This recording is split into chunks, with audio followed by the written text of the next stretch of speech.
જય સ્વામિનારાયણ વિદ્યાર્થી મિત્રો, આપણે ગયા વિડિયો લેક્ચરમાં જે ભણ્યા છીએ એ થોમ્સનનો પરમાણુ નમૂનો એના વિશેની વાત આપણે છે એ જોઈ હતી અને એની મર્યાદાઓ જે વાત છે એ મર્યાદાઓની વાત આપણે કરી. આજે આપણે થવાનું છે રુથરફોર્ડનો પ્રયોગ. બરાબર છે. તો હવે રુથરફોર્ડ છે એનો પ્રયોગ ટૂંકમાં વર્ણન. એટલે આપણો પ્રશ્ન એવો થાય કે રુથરફોર્ડનો પ્રયોગ વર્ણવો. રુથરફોર્ડનો પ્રયોગ વર્ણવો આવી વાત છે એ આપણે જોવાની છે. બરાબર છે. તો હવે રુથરફોર્ડ નામના વૈજ્ઞાનિકે છે એ આ પરમાણુનું બંધારણ શોધવા માટે છે એક પ્રયોગ કરેલો. પહેલા હું તમને થોડાક એના વિશેની વાત સમજાવી દઉં અને પછી આપણે એના વિશે લખીએ અને સમજતા છીએ કે રુથરફોર્ડે શું કર્યું. તો કે ભાઈ રુથરફોર્ડે છે એ સોનાનું એકદમ પાતળું વરખ લીધું. વરખ એટલે પતરું. સોનાનું એકદમ પાતળું છે એ પતરું એટલે કે વરખ લીધું. જેમ આપણે મીઠાઈ ઉપર ચોંટાડેલું ચાંદીનું વરખ આવે છે તેવું. હવે આ વરખ લઈ અને એના ઉપર એને છે એ શું ચલાવ્યું. તો કે એના ઉપર એને આલ્ફા કણનો છે એ મારો ચલાવ્યો. સોનાના વરખ ઉપર શું ચલાવ્યો. તો કે સોનાના વરખ ઉપર આલ્ફા કણનો છે એ મારો ચલાવ્યો. અને આલ્ફા કણના મારા ચલાવ્યા પછી એની ઉપર એને આલ્ફા કણોનું કઈ રીતે વિચલન થયું અથવા તો આલ્ફા કણો છે પસાર કેવી રીતે થયા એના એને તારણો કાઢ્યા. અને એની ઉપરથી રુથરફોર્ડ છે એને પરમાણુનો નમૂનો રજૂ કર્યો. એ પરમાણુ નમૂનાની લાક્ષણિકતાઓ આપણે જોવાની છે અને એ પરમાણુ નમૂનાની ખાસ ખામીઓ છે એના વિશેની વાત છે એ આપણે જોવાની છે. તો સૌથી પહેલા આપણે છે એ રુથરફોર્ડ છે એના પ્રયોગની વાત કરીએ. તો પહેલા છે એ રુથરફોર્ડ છે એનો પ્રયોગ. તો એની અંદર જોઈએ તો રુથરફોર્ડે સોનાના પાતળા વરખ પર ઝડપથી ગતિ કરતા રુથરફોર્ડે સોનાના વરખ પર ઝડપથી ગતિ કરતા સોનાના વરખ પર ઝડપથી ગતિ કરતા આલ્ફા કણોનો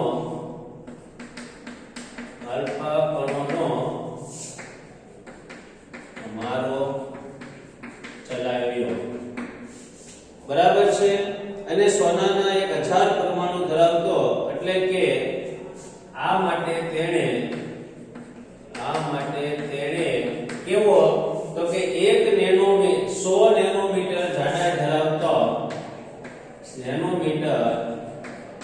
જાડાઈ ધરાવતા સોનાના વરખને પસંદ કરીએ. આ માટે એને શું કરેલું તો કે 100 નેનોમીટર છે એ જાડાઈ ધરાવતા સોનાના વરખને એને શું કરેલું પસંદ કરેલું. હવે તો કે હવે શું થયું તો કે આ જે સોનાના વરખ છે એ સોનાના વરખ ઉપર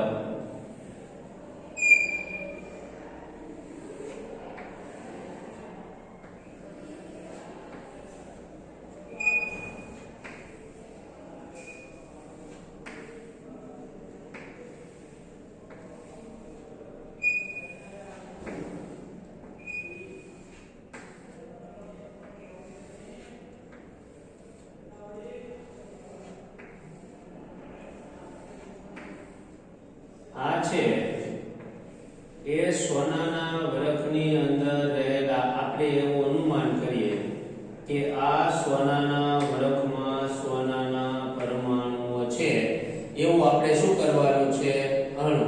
આ છે એ સોનાના પરમાણુઓ છે એવું આપણે અનુમાન કરવાનું છે. બરાબર છે. હવે આ સોનાના પરમાણુનું અનુમાન જે આપણે કરીએ છીએ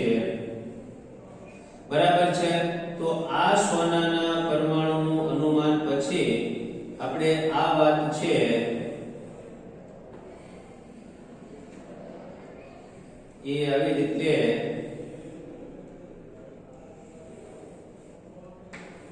આમ છે એ હવે આવી રીતે છે એ આની અંદરથી આવા પરમાણુઓ છે એ પસાર થાય છે મોટા ભાગના, અને આ જે છે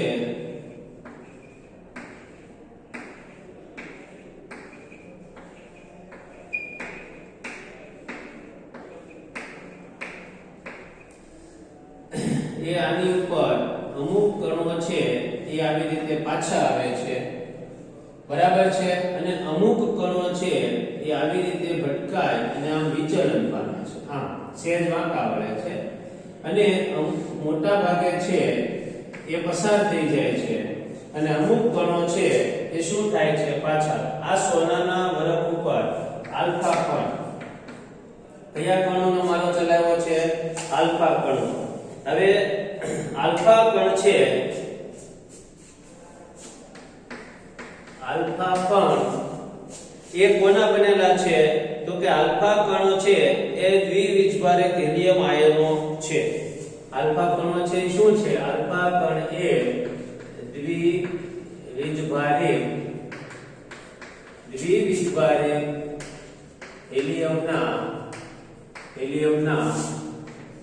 કણો છે. આલ્ફા કણ એ દ્વિવિજભારિત હિલિયમના કણો છે, જેમનું દળ છે, જેમનું દળ એ 4u છે, જેમનું દળ 4u છે, એટલે કે 4 એંગસ્ટ્રોમ છે, અને ઝડપથી ગતિ કરતા આલ્ફા કણો છે,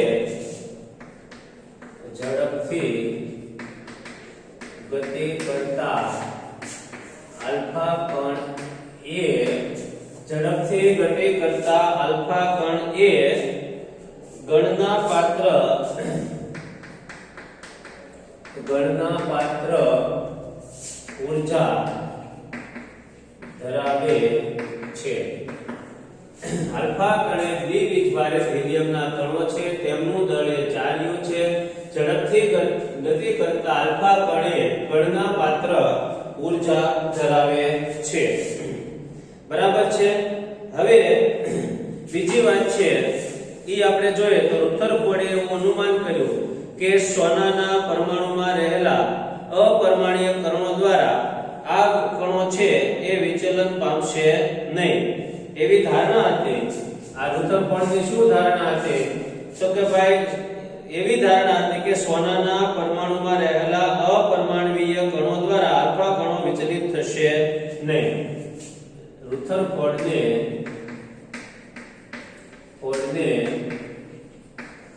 એવી ધારણા હતી કે રુથરફોર્ડને એવી ધારણા હતી કે સોનાના પરમાણુમાં રહેલા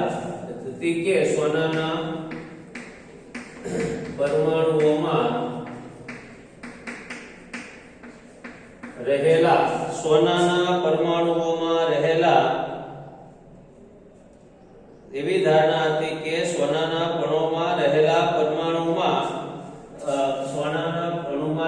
પરમાણુમાં રહેલા અપરમાણ્વીય કણો દ્વારા આલ્ફા કણનું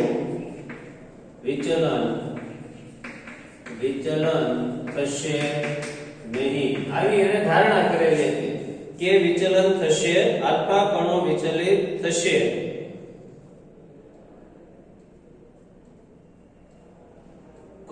અપરમાણ્વીય કણો દ્વારા આલ્ફા કણો વિચલન થશે, બરાબર છે. પરંતુ જો કે પ્રોટોન કરતા આલ્ફા કણો પ્રોટોન કરતા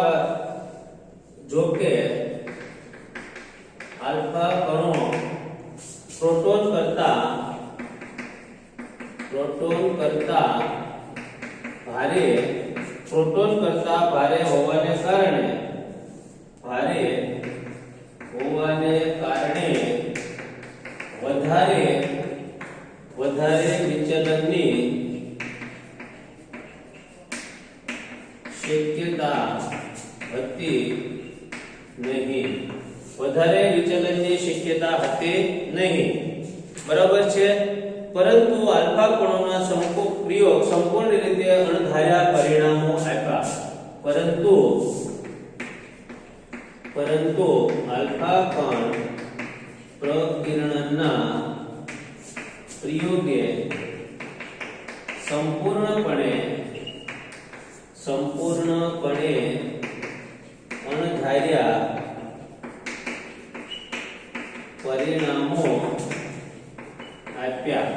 આલ્ફા કણ પ્રકિરણના પ્રયોગે સંપૂર્ણપણે અલગ પરિણામો છે એ આપ્યા.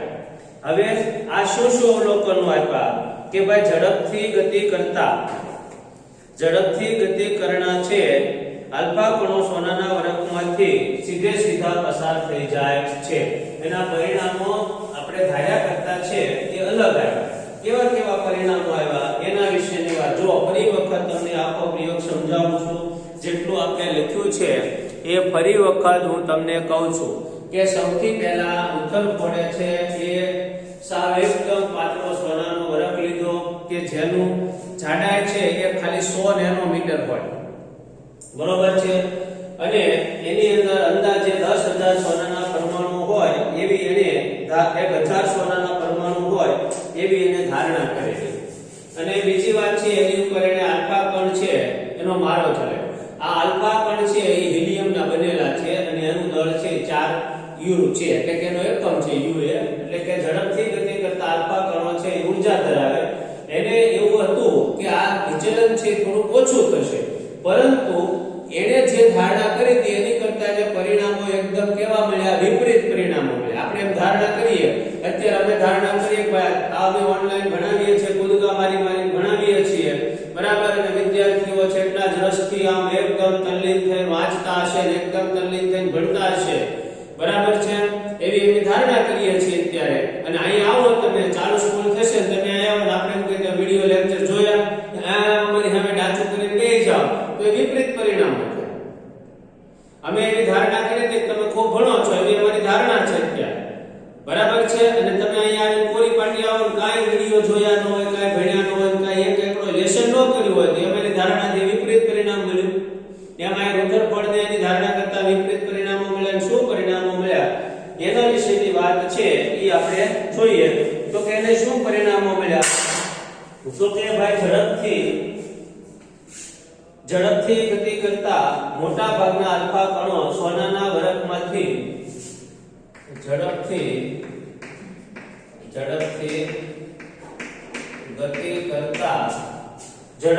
ગતિ કરતા મોટા ભાગના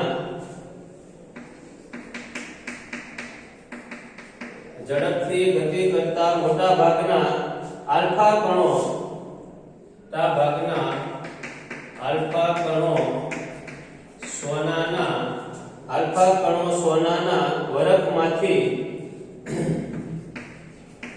સોનાના વરખમાંથી સીધા જ પસાર થઈ જાય છે. વરખમાંથી સીધા જ પસાર થઈ જાય છે બરાબર. ઝડપથી ગતિ કરતા મોટા ભાગના આલ્ફા કણો સોનાના વરખમાંથી સીધા જ પસાર થઈ જાય છે. પછી બીજું છે કેટલાક આલ્ફા કણો સોનાના વરખ દ્વારા ઓછા અંશના ખૂણે કેટલાક આલ્ફા કણો સોનાના વરખ દ્વારા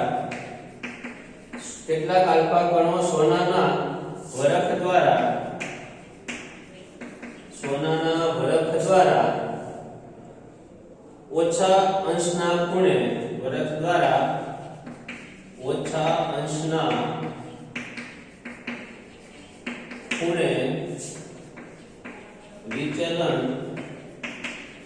વિચલન પામે છે બરાબર છે. અને ત્રીજું આશ્ચર્યજનક રીતે દર 12,000 આલ્ફા કણો પૈકી એક કણો અને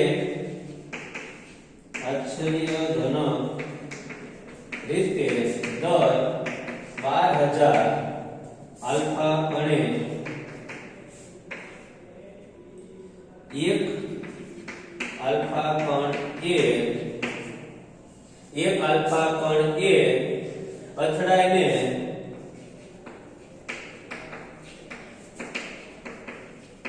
પાછો ફરે છે.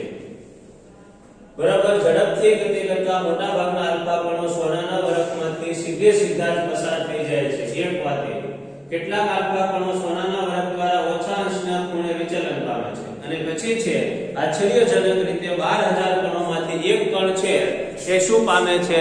પાછો આવે છે. એક કણ અથડાઈને શું આવે છે? પાછો આવે છે. આ એ રુથરફોર્ડે છે એ જે પ્રયોગ કર્યો આ એના પરિણામો થયા. આ એના શું થયા? પરિણામો થયા. હવે આ પરિણામો ઉપરથી રુથરફોર્ડે છે એ તારણો કાઢ્યા. જો ફરી વખત તો પ્રયોગ જે છે એનું જે પરિણામ આવે એ પરિણામ ઉપરથી તારણો કાઢવા એ વૈજ્ઞાનિકની પોતાની બુદ્ધિ કક્ષાની વાત છે. એ પરિણામો ઉપરથી તારણ કાઢવા એ વૈજ્ઞાનિકની શું છે? બુદ્ધિની વાત છે. બરાબર છે. તો આ વૈજ્ઞાનિકોએ છે એ એના ઉપરથી શું કાઢ્યા? તારણો કાઢ્યા. એટલે હવે આપણો બીજો પ્રશ્ન છે એ કયો છે? તો કે ભાઈ બીજો પ્રશ્ન એવો છે કે રુથરફોર્ડના પ્રયોગના તારણો સમજાવો. શું પ્રશ્ન છે? રુથરફોર્ડના પ્રયોગના તારણો સમજાવો. બરાબર છે. તો હવે આપણે જે જોવાનું છે એ જોવાનું છે કે રુથરફોર્ડ છે એના પ્રયોગોના તારણો જણાવો. બરાબર છે. એટલે હવે આપણે જોઈએ કે ભાઈ રુથરફોર્ડના પ્રયોગોના તારણો રુથરફોર્ડના પ્રયોગોના તારણો જણાવો. રુથરફોર્ડના પ્રયોગોના તારણો જણાવો. બરાબર છે. આ વાત છે એ હવે આપણે જોઈએ. તો એની અંદર હવે શું થાય? તો કે એના તારણો છે એ પહેલી વાત જોઈએ તો રુથરફોર્ડે પ્રયોગો પરથી આલ્ફા કણ પ્રકિરણના પ્રયોગ પરથી નીચેના તારણો આપ્યા. રુથરફોર્ડે આલ્ફા કણ પ્રકિરણ પરથી નીચેના તારણો આપ્યા. એમાં પહેલું તારણ છે કે સોનાના વરખમાંથી મોટા ભાગના આલ્ફા કણો વિચલન પામ્યા સીધા જ પસાર થઈ જતા હોવાથી કહી શકાય કે પરમાણુનો મોટા ભાગનો વિસ્તાર ખાલી છે. એટલે કે એનો અર્થ એવો થાય પરમાણુ મહદઅંશે કેવો છે? પોલો છે. સોનાના વરખમાંથી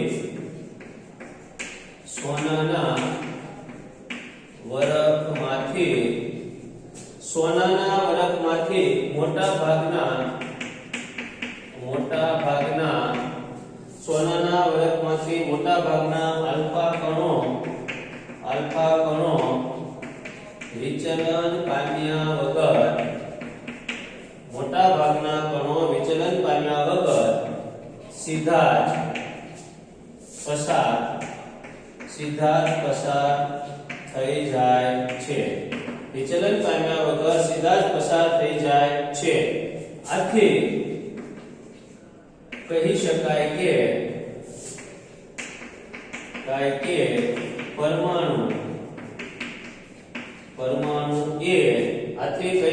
કે પરમાણુ એ મહદઅંશે પોલા ગોળા જેવો છે. આથી કહી શકાય કે પરમાણુ એ મહદઅંશે પોલા ગોળા જેવો છે. બીજું છે ખૂબ જ થોડા આલ્ફા કણો પોતાના માર્ગમાંથી વિચલન પામે છે કે જે દર્શાવે છે કે પરમાણુમાં ધન વિષભાર ભાગ એ ખૂબ જ ઓછી જગ્યામાં રોકાયેલો છે. બીજું તારણ શું છે? તો કે ખૂબ જ થોડા આલ્ફા કણો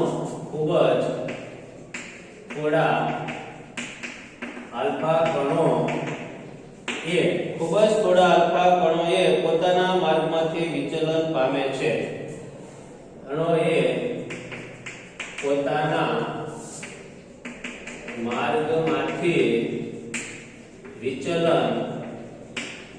વિચલન પામે છે, જે દર્શાવે છે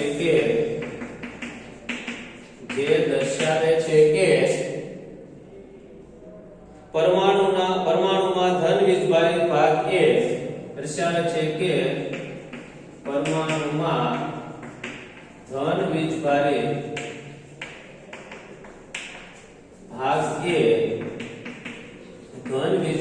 ભાગ એ ખૂબ જ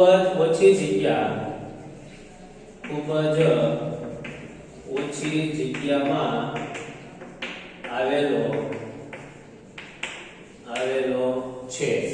ત્રીજું છે અતિશય ઓછી માત્રામાં આલ્ફા કણો. ત્રીજું કે અતિશય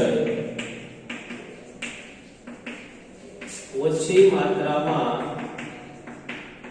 આલ્ફા કણો અતિશય ઓછી માત્રામાં આલ્ફા કણો 180 અંશના ખૂણે 180 અંશના ખૂણે વિચલિત થયા હતા. 180 અંશના ખૂણે વિચલિત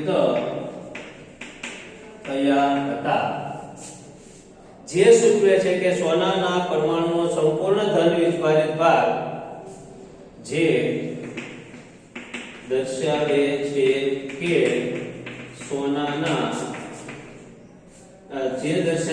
કે પરમાણુનો ધન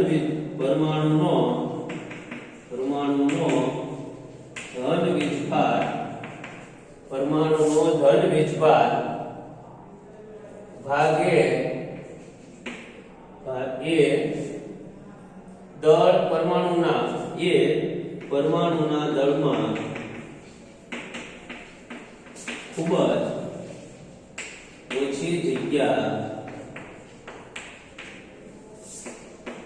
રોકે છે. પછી રુથરફોર્ડે ગણતરી કરી દર્શાવ્યું કે પરમાણુ ત્રિજ્યા કરતા તેની કેન્દ્રની ત્રિજ્યા 10 થી પર 5 ગણી ઓછી છે. રુથરફોર્ડે ગણતરી કરીને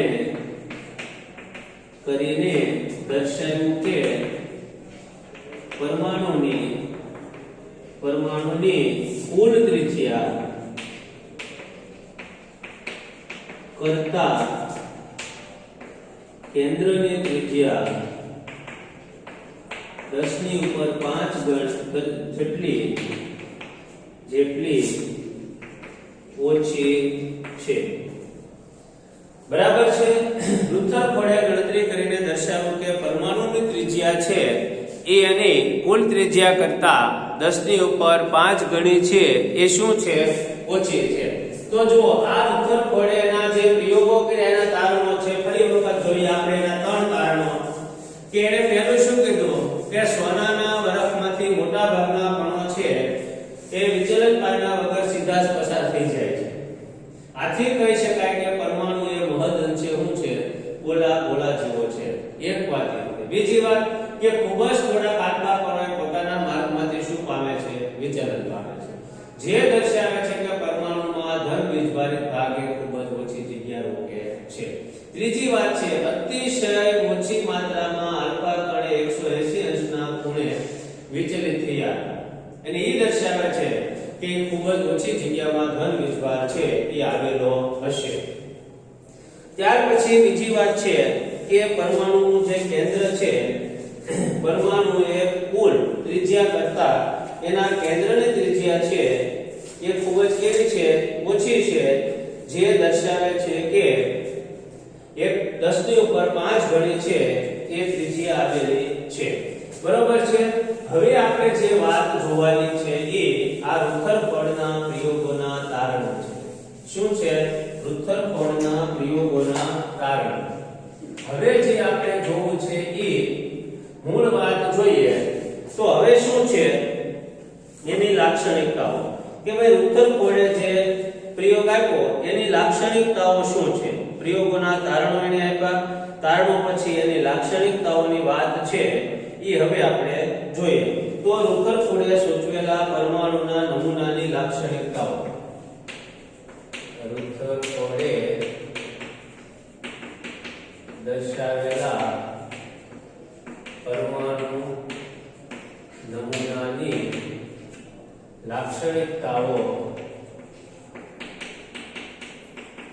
લાક્ષણિકતાઓ જણાવો. પૃથ્થરફળે દર્શાવેલા પરમાણુ નમૂનાની લાક્ષણિકતાઓ છે એ જણાવો અને દર્શાવો. બરાબર છે. તો હવે આની વાત છે કે રુથરફોર્ડે તેના પ્રયોગોના આધારે પરમાણુનો કેન્દ્રીય નમૂનો રજૂ કર્યો. રુથરફોર્ડે તેના પ્રયોગના આધારે પરમાણુનો નમૂનો રજૂ કર્યો. પરમાણુ નમૂનો રજૂ કર્યો. બરાબર છે. જે નીચે મુજબની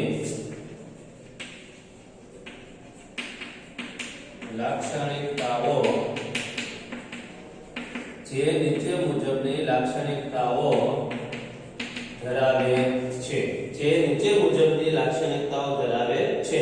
એમાં પહેલું છે પરમાણુમાં રહેલા ધન વીજભારિત કેન્દ્રને પરમાણુ કેન્દ્ર કહે છે. પહેલું છે પરમાણુમાં રહેલા ધન વીજભારિત કેન્દ્રને પરમાણુમાં રહેલા ધન વીજભારિત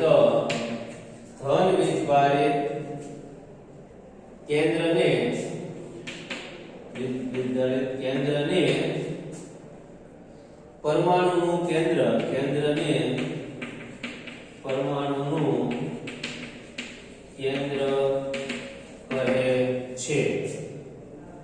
અને તેમાં પરમાણુનું સંપૂર્ણ દળ સમાયેલું છે. તેમાં પરમાણુનું દળ સમાયેલું છે. બીજું ઇલેક્ટ્રોનની આસપાસ ઇલેક્ટ્રોન એ કેન્દ્રની આસપાસ ભ્રમણ ઇલેક્ટ્રોન એ કેન્દ્રની આસપાસ ભ્રમણ કરે છે. બીજું પરમાણુનું કદ તેની પરમાણુના કદની સાપેક્ષમાં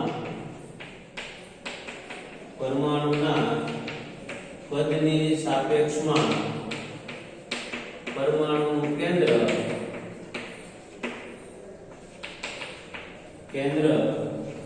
ખૂબ જ નાનું છે. પરમાણુના કદની સાપેક્ષમાં પરમાણુનું કેન્દ્ર છે એ ખૂબ જ કેવું છે? નાનું છે. તો અહીંયા આપણે આજે ત્રણ વાત જોઈ. પહેલો રુથરફોર્ડનો પ્રયોગ જોયો. પહેલો આપણે શું જોયો? રુથરફોર્ડનો પ્રયોગ. પછી આપણે શું જોયું? રુથરફોર્ડના પ્રયોગોના તારણો. બરાબર. ત્યાર પછી આપણે આ જોયું કે રુથરફોર્ડે જે પ્રયોગ કર્યો છે એ પ્રયોગની લાક્ષણિકતાઓ. રુથરફોર્ડના પ્રયોગની લાક્ષણિકતાઓ. આ ત્રણ વિશેની વાત છે એ આપણે જોઈ. હવે આપણે જે આવતા વિડિયો લેક્ચરમાં છે એની મર્યાદાઓ અને પછી આગળ બોહરનો પરમાણુ નમૂનો છે એના વિશેની વાત આપણે જોઈશું. અત્યારે આપણે એટલું રાખીએ છીએ. અસ્તુ. જય સ્વામિનારાયણ.